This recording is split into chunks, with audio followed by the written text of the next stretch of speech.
RVR TV ప్రేక్షకులకు అనంతతో అంతరంగం కార్యక్రమానికి స్వాగతం.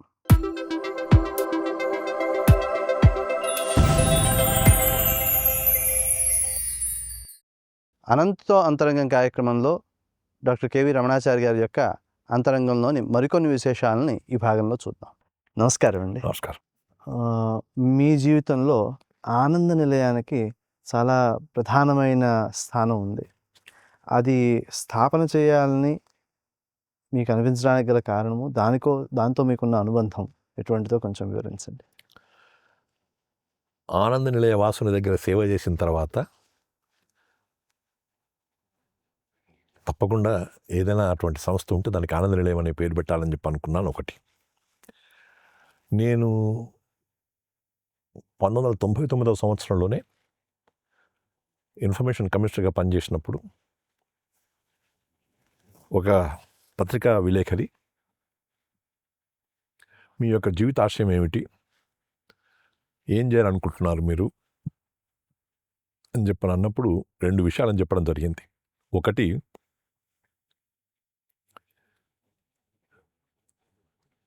వేద పండితులని సంరక్షించుకోవాల్సిన అవసరం ఉంది, వేద పండితులను గౌరవించుకోవాల్సిన అవసరం ఉంది. వేద పండితులకు సరైనటువంటి స్థానం ఇవ్వకుండా ఇంట్లో కూడా వేద పండితునికి వచ్చేటువంటి ఆదాయం సరిగ్గా లేక వేరే రకంగా చూసేటువంటి పరిస్థితులు ఉండేటువంటి రోజుల్లో వారికి గౌరవం ఇచ్చేసి చేయాల్సినటువంటి బాధ్యత మనకు ఉంది అని చెప్పనేటువంటిది నాకుంది మనసులో. అందుకని మా నాన్నగారి అమృతోత్సవ సందర్భంగా మొదలుపెట్టి ప్రతి సంవత్సరం వేద పండితుల్ని ఒక 10 మందిని గౌరవించుకోవడం అనేటువంటిది మొదలుపెట్టాము. ఆ తర్వాత భగవంతుడు నాకు ఇచ్చిన అవకాశం ఏంటంటే, నేను కమిషనర్ ఎండోమెంట్స్ అయ్యాను, నేను ఈవో టీటీడీ అయ్యాను. ఎంత గొప్ప అవకాశం అని చెప్పంటే ఎండోమెంట్స్ డిపార్ట్మెంట్లో వేద పండితులు ఉంటారు. ప్రతిసారి నేను 3 నెలలకు ఒక్కసారి ఏ దేవాలయాలలో వేద పండితులు లేరు అని చెప్పని లిస్టు తెప్పించుకొని వేద పండితుల అపాయింట్మెంట్ 3 నెలలకు ఒకసారి 4 నెలలకు ఒకసారి చేసి దేవాలయాల్లో చతుర్వేదాలకు సంబంధించినటువంటి వేద పండితులు ఉంటే బాగుంటుంది అనేటువంటి రీతిలో దేవాలయాల్ని సమృద్ధిగా ఉంచడానికి కోసం ప్రయత్నం చేశాను. ఈవో టీటీడీ అయిన తర్వాత చేసిన పని ఏంటంటే ఆనంద్ బాబు, అపరిమితమైనటువంటి ఆనందం ఏంటంటే, వేదభవన్ ఉంది ఇక్కడ. వేదభవన్లో విష్ణు భట్ల సోమయాజులు గారు అనుకుంటాను, వారు ఇంకొకరు ఉంటారు. వారిరువురిని పిలిచి వేద పండితుల యొక్క నియామకం చేయాలని చెప్పి అనుకున్నప్పుడు మీరు మాకు పరీక్షకులుగా ఉండాలి, ఆజీవన పర్యంతం మీరు పరీక్షకులుగా ఉండండి అని చెప్పిన వాళ్ళకి ఆర్డర్స్ ఇచ్చి నేను దాదాపు ఒక 1000 మంది వేద పండితుల్ని అపాయింట్మెంట్ చేశాను. వేదం నేర్చుకోవాలంటే ఆలోచించే పరిస్థితి నుంచి వేదం గలుగుతాము ఆత్మవిశ్వాసాన్ని పెంచడం జరిగింది. తర్వాత తిరుమలలో వేద పాఠశాల ఉంది మనకు మొదటి నుంచి కూడా, కొన్ని సంవత్సరాల నుంచి, కొన్ని ఏళ్ల నుంచి. దాన్ని దృష్టిలో పెట్టుకొని ఒక తెలుగునాటనే కాకుండా కర్ణాటక లేక తమిళనాడు ఎక్కడ ఏ దేవాలయంలో వేద పండితులు కావాలన్నా కానీ తిరుమల తిరుపతి దేవస్థానం వారు వాళ్ళని నియామకం చేసేటట్టుగా చూసి వచ్చినటువంటి వేద విద్యార్థులు ఎవరైతే ఉంటారో వాళ్ళ యొక్క ఇళ్లకు దగ్గరగా ఉండేటట్టుగా వాళ్ళకు పోస్టింగ్స్ ఇచ్చి వాళ్లకు కావలసినటువంటి ఆర్థిక సహకారాన్ని కూడా చదువుకునేటప్పుడు కలిగించి చేశాం. తర్వాత నేను బ్రాహ్మణ సంక్షేమ పరిషత్తుకి అధ్యక్షుడిగా అయినప్పుడు కూడా వేద పండితులని మనం గౌరవించుకోవాలనేటువంటి అభిప్రాయంతో వాళ్లకు ప్రతి నెల 250 రూపాయలు వేద విద్యార్థులకు ఇచ్చి, వేద పండితులకు ప్రతి నెల 5,000 రూపాయలు గౌరవ వేతనంగా వాళ్ళకి ఇవ్వాలని చెప్పని చాలామంది వేద పండితులకి గౌరవ వేతనాలు ఇచ్చి కూడా వాళ్ళని పోషించడం జరిగింది. వేదం మీద నాకు ఉండేటువంటి అభిప్రాయమును, వేదం గురించి నేను చేసిన ప్రయత్నం ఇది. ప్రయత్నమే అంటున్నాను నేను, పని అంటలేను, కార్యం అంటలేను, ఘనం అని చెప్పి అంటలేను. కానీ నేను చేయగలిగినంత స్థాయిలో నేను చేశాను. గొప్ప ఆనందాన్ని ఇస్తుంది. అలాగే మీరు రెండవది ఆ పత్రికా విలేకరు అడిగిన విషయం ఏంటంటే, ఒకటి వేదం గురించి అన్నారు, బాగానే ఉంది. రెండవది ఏమిటి అన్నారు, చాలామంది వృద్ధులకు ఇళ్లలో సరైనటువంటి గౌరవ మర్యాదలు లేవు. 70 ఏళ్ళు దాటిన వాళ్ళని ఇంట్లో అమ్మ నాకు కొంచెం టీ పోస్తావా అని చెప్పంటే ఎప్పుడు అదే పని, నాకు వేరే పని లేదా, ఉండండి కొద్దిసేపు అని చెప్పని ఉదయం పూట 7 గంటలకు అడిగినా అదే మాట అంటుంటారు. 10 గంటలకు మరొకసారి ఏమ్మా టీవీ ఇస్తారా అని చెప్పి ఇదో నాకు బాధపడింది అని చెప్పినటువంటి వాళ్ళని చూసాం. ఈసడించుకునడం కాకుండా ఎప్పటికప్పుడు దూరంగా పెట్టడం అనేటువంటిది, వినకపోవడం అనేటువంటిది, సరళమ్మ ఏం చేస్తామని చెప్పినటువంటి రీతిలో పరిస్థితులు ఉన్నాయి. వృద్ధులను చాలా హీనంగా చూస్తున్నారు. కాబట్టి వృద్ధులను మనం సంరక్షించుకోవడం నా ధర్మం అని అనిపించి వృద్ధాలయాన్ని, వృద్ధాశ్రమాన్ని ఒకటి ఏర్పరుస్తామని చెప్పినటువంటి ఆలోచన నాకు 99లో కలిగింది. అప్పటి నుంచి చేసిన ప్రయత్నం 2007, 2009 మధ్యకాలంలో నేను టీటీడీ ఈఓగా ఉన్నప్పుడు అవకాశం వచ్చింది. వారి పేరు మీదనే ఆనంద నిలయం అని పెట్టి ఒక మహాతల్లి, ఆమెను తలుచుకోవాల్సిన బాధ్యత ఉంది. నేను ఈఓ టీటీడీగా ఉన్నప్పుడు ఆమె వచ్చి స్వామివారికి నేను 3 కోట్ల రూపాయలు ఇవ్వాలనుకుంటున్నాను అని చెప్పని అంటే, అమ్మ అందరూ స్వామివారికి ఇస్తారు బాగానే ఉంది, కానీ మానవులకు కూడా సేవ చేయాల్సిన బాధ్యత ఉంది. మానవుల్లో కూడా మంచి మానవులు ఉన్నారు, వాళ్ళ కోసం చేయాలి. వృద్ధుల కోసం పాటుపడాల్సిన అవసరం ఉంది అని చెప్పంటే మీకేమైనా అటువంటి ఆలోచన ఉందా అని అడిగారు. ఆ తల్లి సుధా జనార్దన్, ఆమెకు నమస్కరిస్తున్నాను నేను మీ ద్వారా. అలంగానే 25 లక్షల రూపాయల చెక్కు రాసిచ్చిందండి. ఆ 25 లక్షల రూపాయల చెక్కుతో ఇవాళ దాదాపు 200-300 కోట్ల రూపాయల వ్యవస్థను ఏర్పరిచాను ఇప్పుడు నేను. దాని పేరు ఆనంద నిలయం. 1999లో మొదలుపెట్టినటువంటి పరిస్థితి 2010లో ప్రారంభించాం. 2010లో ప్రారంభిస్తే ఇప్పుడు 2026లో ఉన్నాం. అంటే దాదాపు 15-16 ఏళ్లుగా ఆనంద నిలయాన్ని నిర్వహిస్తున్నటువంటి ఆనందం నాకుంది. 70 మంది వృద్ధులు ఉంటారు. దాంతోపాటు ఆనంద బాల సదనం అని 40 మంది బాలులు ఉంటారు. ఆ వృద్ధులకి ఈ బాలురు మనమల్లాగా ఉంటారు. వాళ్ళు ఆ వృద్ధులు అరటిపండు ఇవ్వడమో, బిస్కెట్ ఇవ్వడమో పిల్లలకి ఇచ్చుకుంటారు. వాళ్ళు తాతయ్య అని దగ్గరికి వస్తారు కాబట్టి వాళ్ళు ప్రేమను పంచుతుంటారు. ఇది బాగుంటుందని ఆనంద బాల సదనం అని పెట్టాము. ఈ రెండిటితో పాటు బాలికలకు విద్య చాలా అవసరం. అందులో తెలంగాణలో విద్య గురించి ఎక్కువగా పట్టించుకున్నటువంటి పరిస్థితి ఆడవాళ్ళకి. ఒక జూనియర్ కాలేజీని పెట్టి free education, free stay, free food ఇచ్చేసేసి 150 మంది బాలికలతో ఒక జూనియర్ కాలేజీ పెట్టాము. అట్లాగే హృద్రోగంతో బాధపడేటువంటి చిన్నారులకు ఆపరేషన్లు చేయించేసేసి వారికి హృద్రోగ వైద్యం ఇప్పించేటువంటి వైద్యశాలం పెట్టాము. విద్యాలయం ఉంది, వైద్యాలయం ఉంది, వృద్ధాశ్రమం ఉంది, అలాగే అనాథాశ్రమం బాలల కోసం ఉంది, వెంకటేశ్వర స్వామి ఆలయం ఉంది, అష్టాదశ శక్తిపీఠ సహిత ఉమారామలింగేశ్వర స్వామి ఆలయాన్ని 3 ఏళ్ల క్రితం ఏర్పరిచాము. ఇవన్నీ కూడా అదొక పుణ్యస్థలం, పవిత్రమైన భూమి ఆనంద నిలయం. ఇది మా ఆనంద నిలయం యొక్క కథ. ఎప్పుడైనా మీకు వీలైతే దయచేసి మీ నాన్నగారు మీరు వచ్చి ఆశీర్వదించాలని నా కోరిక. చాలా గొప్ప అవకాశం. మీ నాన్నగారు అని చెప్పంటే మాకు అపారమైనటువంటి ఆనందం ఉన్న తర్వాత నేను చాలా గురువుగా భావిస్తాను కాబట్టి నాన్నగారి దృష్టి కూడా తీసుకురండి. తప్పకుండా. మీరు ఎప్పుడైనా వీలుంటే నాన్నగారిని తీసుకుని వెళ్ళి చూస్తే నాకు ఆనందం. తప్పకుండా. ఇప్పుడు ఇంత సత్కార్యాన్ని నిర్వహించడానికి ఒక్కరితో సాధ్యపడే విషయం కాదు. చాలామంది యొక్క సమిష్టి కృషి. వైకుంఠమని, వెంకటేశం అని వెంశెట్టి రాజేశం అని మహంకాళి రాజేశ్వరని, అయిత రాజేశమని, ఇట్లా చాలామంది ఉన్నారు. కానీ సంకల్పం గొప్పది కాబట్టి సంకల్పించిన వ్యక్తి యొక్క గొప్ప మనసు దానికి కారణం ఉందో సందేహం లేదు. అది అది అది 16 ఏళ్ళుగా నడుస్తుంది. జీవించినంతకాలం బాగుండాలని కోరుకుంటాను. జీవించేంతవరకు నేను దాని వెంట ఉంటాను. మీరు ఆనంద నిలయం గురించి అడిగితే అణువు ఆనందంగా ఉంది నాకు ఇప్పుడు. ఉంటుంది, నాకు కూడా అలాగే ఉందండి. ఒక గొప్ప అవకాశం. అవునండి. రోజు 300 మందికి భోజనాలు పొద్దున పగలు జరిగి వ్యవస్థ నడుస్తున్నది అని చెప్పట్టు భగవంతుడు ఏం చేస్తున్నాడో, ఎలా చేస్తున్నాడో తెలియదు. నాకు ఎలా శక్తి ఇచ్చినాడో తెలియదు. భగవంతుడా నాకు శక్తిని అలాగే కంటిన్యూ చేసేటట్టుగా మాత్రం జీవింపజేయు అని చెప్పి అనుకుంటున్నాను నేను. ఒక దేశం కానీ, ఒక రాష్ట్రం కానీ, ఒక గ్రామం కానీ, ఒక కుటుంబం కానీ సమిష్టిగా ఉండడానికి సంస్కృతి సంప్రదాయాలు అనేవి చాలా ప్రధానమైనవి. ప్రస్తుతము విద్య విషయంలో కావచ్చు, లేకపోతే వస్తున్న అలవాట్లు కావచ్చు, లేకపోతే విదేశాల నుంచి వస్తున్న కొత్త పద్ధతులు కావచ్చు, ఇవి దేశం యొక్క పునాదిని కదిలిస్తున్నాయి అనడంలో ఎటువంటి సందేహము లేదు. ప్రధానంగా సంస్కృతి సంప్రదాయాల విషయంలో ఇటువంటి వాటిని రక్షించడానికి మీరు చేపట్టిన కార్యక్రమాలు ఈ వేద విద్యని ఉద్ధరించడము వంటివి. అయితే సంస్కృతి సంప్రదాయాల విషయంలో కూడా యువత ప్రధానంగా దాని మీద ఆసక్తి కలిగి ఉండాలి. ఇటువంటి విషయాలపై మీరు యువతకి ఇచ్చే సందేశం ఏమిటి? నేను ఎప్పుడు కూడా భావించేది ఒకటే, మనం చేసే పనులు మన గురించి తెలుపుతాయి. మాట కాదు, మన చేత. మన చేత ఆ భగవంతుడు చేయించేట్టుగా భగవంతుని మనం ప్రార్థిస్తూ ఉండాలి. భగవద్ ధ్యానం చేయాలి. భగవంతుని పట్ల భక్తిభావం ఉండాలి. సమాజం పట్ల అనురక్తి ఉండాలి. సేవాభావం ఉండాలి అనేటువంటివి ఈ యువతకు చాలా అవసరం. యువతలో ఇది ఎక్కువగా మనం ప్రబలడానికి కానీ ఇంకా ప్రభావాన్ని చూపడానికి కానీ చేయాల్సిన ప్రయత్నం ఎవరు చేయాలంటే ఎవరైతే కొంత అధికారంలో ఉంటారో వాళ్ళ యొక్క బాధ్యత అది.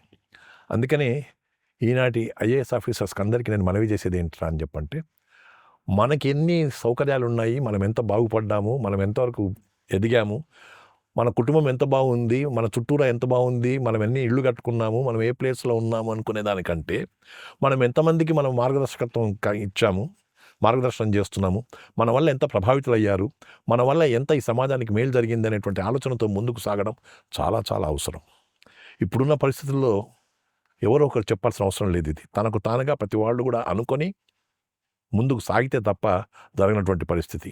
ప్రతి వాళ్ళకు కూడా ఉంటుంది, నేను బాగుండాలి, నా కుటుంబం బాగుండాలి, నాకు ఒక గొప్ప ఇల్లు కావాలి, నేను జూబ్లీ హిల్స్లో ఉండాలి, నేను బంజారా హిల్స్లో ఉండాలి. తప్పదు, ఉంటుండొచ్చు. కానీ మనం ఉండడం కాదు, మనతో పాటు ఉండేటువంటి వాళ్ళని కూడా ఆ స్థాయికి తీసుకురావడానికి కదా నాకు ఐఏఎస్ అనేటువంటిది ఉంది. ఈ పదవి ద్వారా నేను ఎందుకు చేయకూడదు అనేటువంటి ఆలోచన కూడా పెంపొందింపజేసుకుంటే మీరుండండి, వాడిని కూడా ఉండనియండి. ఇది నా బాధ, నా భావం, నా యొక్క ఆలోచన, నా యొక్క ప్రార్థన.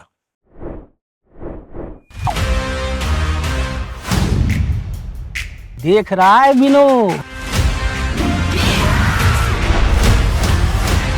मुझे ये चाहिए सिद्धप्पा जी। ले लो। ठीक है, ले लेते हैं। किसी और ने कोई आपत्ति? बहुत बढ़िया।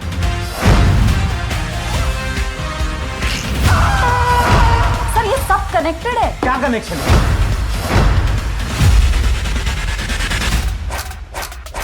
निशाना लगाया तो शिकार पक्का।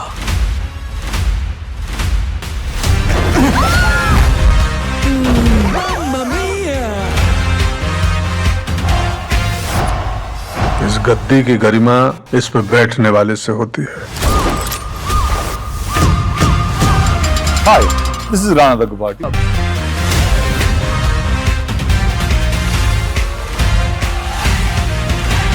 दिल खुश कर दिया यार का।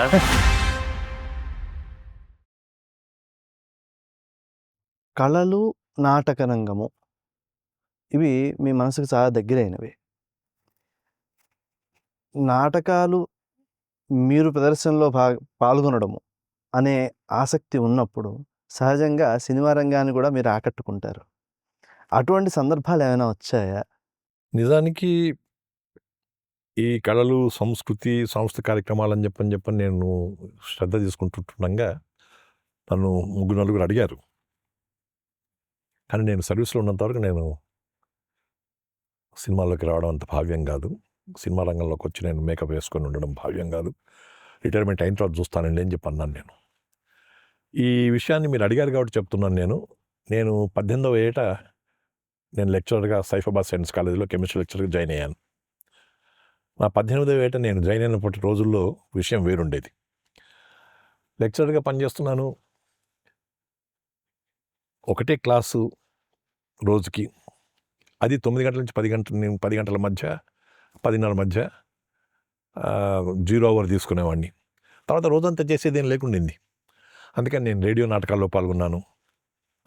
తర్వాత ఎందుకు సినిమాల్లోకి పోకూడదు అనేటువంటి ఆలోచనతో కొంత ప్రయత్నం చేసిన మాట వాస్తవమే.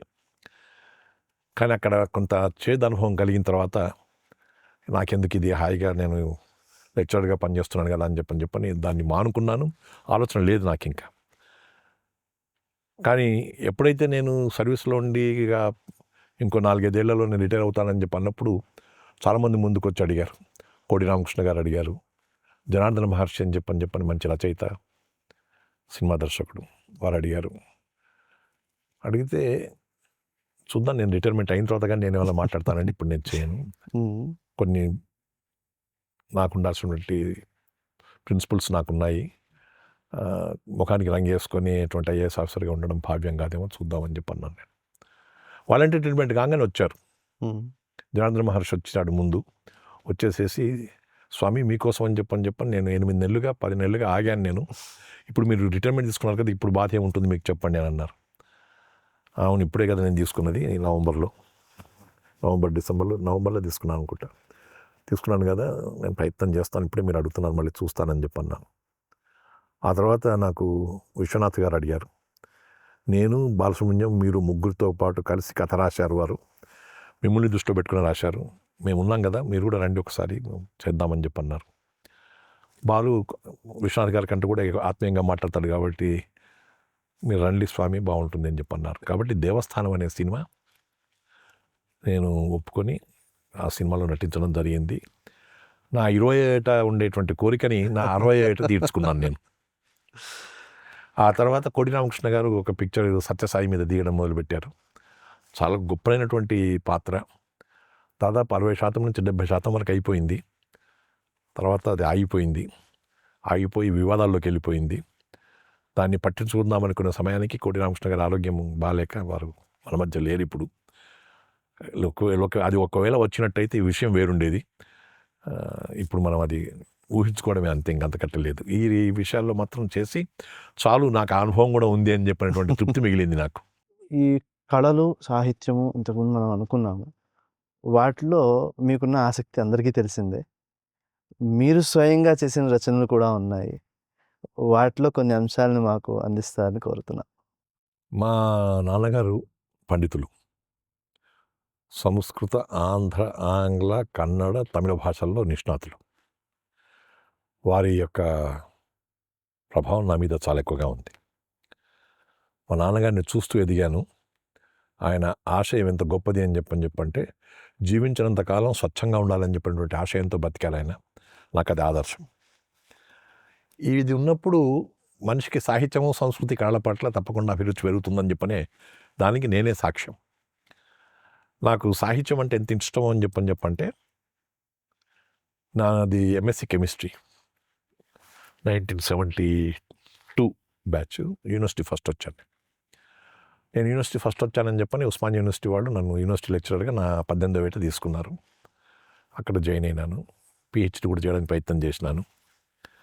ఎందుకంటే ఎంఎస్సీలు ఎంఏలతో సరిపోదు ఈ రోజుల్లో అని చెప్పని పిహెచ్డి చేయడానికి ప్రయత్నం చేసి 3 ఏళ్ల పాటు చేస్తే, నేను తుమ్మి పత్రం అని చెప్పని తుమ్మి ఆకు ఉంటుంది. వినాయక చవితి అప్పుడు మనం తుమ్మి ఆకుతో స్వామిని పూజిస్తూ ఉంటాం, తుమ్మి పత్రంతో. దాన్ని సైంటిఫిక్ నేమ్ ల్యూకాసెఫలటిస్. దాని మీద నేను రీసెర్చ్ చేశాను.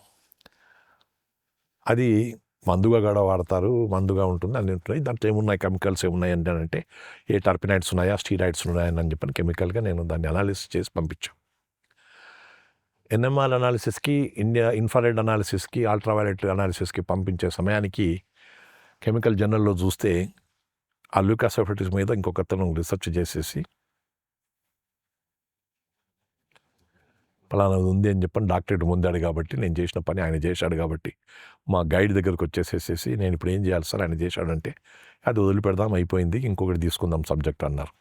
అప్పుడు అన్నాను నేను ఇట్లా పబ్లిక్ సర్వీస్ కమిషన్ ఎగ్జామ్ రాస్తున్నాను, నేను ఒకవేళ సెలక్షన్ వస్తే నేను ఐఏఎస్ అయిపోతాను, నేను కలెక్టర్గా పోతాను సార్ అని చెప్పంటే, ఒకవేళ కాకపోతే నేను తప్పకుండా పిహెచ్డి చేస్తాను, కానీ ఇప్పుడు నాకు కొంచెం మనసు బాధగా ఉంది, ఆ ఎగ్జామ్ రాస్తాను సార్ మీరు అనుమతిస్తే అని చెప్పని మా డాక్టర్ పిఎస్ రావు గారని ప్రొఫెసర్, ఆయన అడిగితే, అదేంటి రమణ, నువ్వు బ్రిలియంట్ స్టూడెంట్వి, నువ్వు మా స్టూడెంట్వి, ఒక ఐఏఎస్ ఆఫీసర్ అయ్యి కలెక్టర్ అయినాడని చెప్పంటే మాకందరికీ గర్వకారణం, ఈ పిహెచ్డీది ఏముంది, 48వ ఏట కూడా చేసుకోవచ్చు అని చెప్పి అన్నాడు. ఆయన అలా చూచాయిగా అన్నాడో లేకపోతే అలా అలవోకగా అన్నాడో తెలియదు, కానీ నాకు 48వ ఏట నాకు పిహెచ్డీ ఎందుకు కాలేదు, నేను ఎందుకు కాకూడదు అనేటువంటి ఫీలింగ్ వచ్చి ఆయన దగ్గరికి వెళ్దాం అనుకుంటే అప్పటికి ఆయన మరణించినాడు. యూనివర్సిటీలో అడిగాను నేను, మీరు కెమిస్ట్రీలో చేయాలనుకుంటే మా కెమిస్ట్రీ డిపార్ట్మెంట్లో వచ్చి చేయొచ్చు, కానీ 3 ఏళ్ళన్నా పడుతుంది తప్పకుండా మీకు అన్నారు. నా 48వ ఏట 50వ ఏట నేను వెళ్ళి మళ్ళీ పిపెట్టి బీరెడ్తో పాటు కలిసి నేను టైట్రేషన్స్ అవన్నీ చేస్తూ స్టూడెంట్స్తో పాటు ఉంటే అంత బాగుండదేమో అనేటువంటి భావం కలిగి మరి టైం అయిపోతూ ఉంది, నేను పిహెచ్డీ చేయాలనుకుంటున్నానని చెప్పని ఒకవేళ తెలుగులో చేస్తే ఎట్లా ఉంటుంది, నాకు తెలుగు సాహిత్యం అంటే ఇంట్రెస్ట్ అని చెప్పి అన్నాను నేను. మీరు ఎంఏ ఇస్తే కానీ పిహెచ్డీ చేయడానికి లేదు, మీరు ఎంఏ చేయాల్సి వస్తుంది అని అన్నాడు. అదేం చిత్రమో కానీ నాకు పిహెచ్డి మీద ఉండే ఇంట్రెస్ట్తోని నా 50వ ఏటనో 52వ ఏటనో ఎంఏ ప్రీవియస్ రాసి ఎగ్జామినేషన్ ఉస్మానియా యూనివర్సిటీలో 53వ ఏట ఎంఏ ఫైనల్ రాసి మళ్ళీ యూనివర్సిటీ ఫస్ట్ వచ్చి యూనివర్సిటీ ఫస్ట్ ఏది ప్రైవేట్గా రాస్తే తర్వాత పిహెచ్డికి అప్లై చేసుకున్నాను. ఆచార్య ఎల్లూరు శివారెడ్డి గారి యొక్క గైడెన్స్లో పద్య కవిత్వం వస్తు వైవిధ్యం మీద పిహెచ్డి వేసి పిహెచ్డి పొందాను. కాబట్టి నాకు ఆనందం ఏంటంటే నేను అనుకున్నది సాధించాను. నేను ఎంఎస్సి, ఎంఏ, పిహెచ్డి, ఐఏఎస్ ఇప్పుడు నా పేరు పక్కన. అవి చూసుకోవడానికి కాదు, అనుభూతి పొందడానికి అంతే. రాసుకోవడం కూడా రాయని నేను ఎక్కడ కానీ మీరు అన్నారు కాబట్టి చెప్తా ఉన్నాను. ఎందుకు చెప్తున్నానని చెప్పంటే అది నా ఇంట్రెస్ట్. అంత కష్టపడి నేను ఎగ్జామ్ రాయాల్సిన అక్కర్లేదు యూనివర్సిటీకి పోయి, అదే ఇప్పుడున్న స్టూడెంట్స్ లాగా. నాకు ఇష్టం కాబట్టి చేశాను. PhD exam, pre PhD examination రాసి పిహెచ్డి చేశాను. ఇవన్నీ చేసిన తర్వాత మనకు ఈ సాహిత్యం పట్ల అభిరుచి పెరిగి ఏదైనా చేయాలని చెప్పి అనుకున్నప్పుడు వివిధ ప్రకారాలుగా మనం ప్రయత్నం చేయడం జరుగుతూ ఉంటుందన్నమాట. అందుకని చెప్పడం. ఒక వృక్షం కనిపించాలి అంటే కంటికి మహావృక్షం బీజం ఎంతకాలం క్రితమో పడి ఉండాలి. అది పూర్వజన్మ సుకృతంగా మీ జన్మతోనే ప్రారంభమైంది అయింది. ఆ కారణం చేతనే ఇవన్నీ సాధ్యపడ్డాయి. బీజ వ్యాప్తి జరిగి అది వృక్షంలాగా పరిణమించింది. అవును, భుజం అయిపోయింది.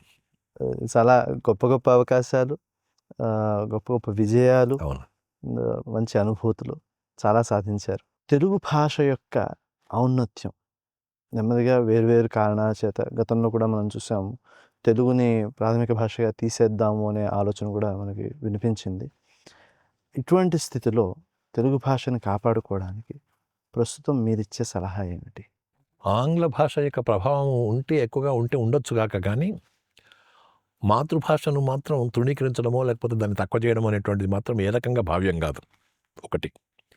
రెండవది, మాతృభాషలో బాగుంటేనే తక్కిన భాషల మీద కూడా మనకు పట్టు వస్తుంది.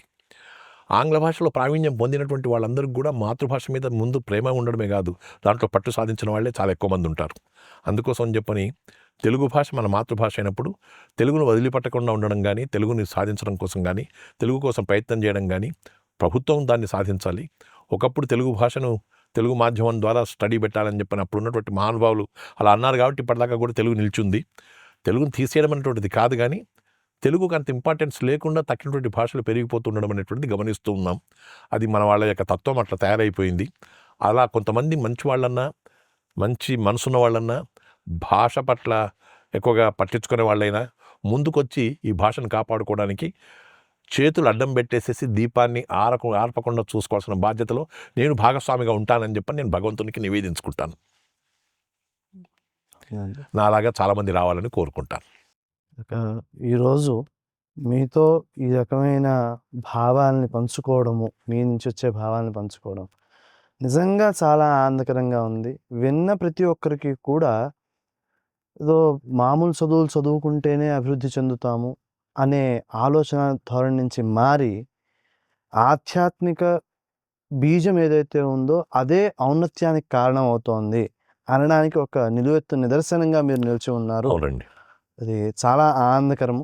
మీరు ఈ కార్యక్రమంలో పాల్గొని మీ అంతరంగాన్ని మా ద్వారా ఆవిష్కరించుకునే అవకాశాన్ని మాకు అందించారు.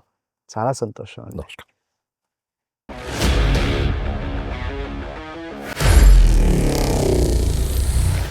Honor Signatus, the biggest gated community in the heart of the city. Spacious 3.5 and 4 BHK apartments at Kukatpalli, High-Tech City. 27.5 acres, 18 towers, G+25 floors, 1695 to 3815 square feet unit sizes. For more details, search for Honor Signatus.